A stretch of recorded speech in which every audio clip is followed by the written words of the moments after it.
Bon voilà, j'ai réussi à arracher en fait le vieux plancher qui était vraiment misérable parce qu'ils ont mis des pointes de 100, 120 à des endroits, c'était inarrachable de tout. Bref, c'est nettoyé, c'est tout enlevé. Là maintenant en fait j'ai préparé le laser à l'autre bout de la pièce qui lui bougera pas du tout. Je sais pas si vous le voyez là-bas sur la petite planche. Et donc j'ai calé le niveau du plancher souhaité au laser.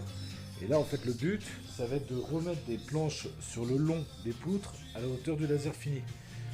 Souci d'économie, j'ai de la planche que j'ai arrachée proprement, elle fait 30 d'épais, je vais les déligner propre sur une face, et ça me fera deux planches en fait de 10 cm à peu près, 10-12, ce que je vais avoir besoin là pour redresser. Donc c'est impeccable, il n'y a plus qu'à. Et une fois qu'on a redressé, on isole, on passe toutes les gaines, les tuyaux qu'on a besoin, et parce que là il y aura une petite salle de bain.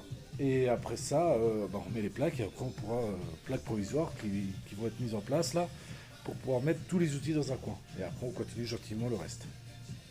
Salut. Et ben écoute, du coup, petit contretemps, il a fallu que je m'occupe de faire une ouverture avant de finir le plancher pour avoir les niveaux des sols.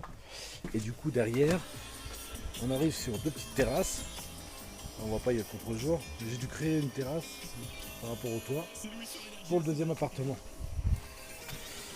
Et maintenant, la joie de l'ouverture, c'est qu'il faut enlever tous les gravats. Et enlever ces planches pour continuer à enlever le parquet.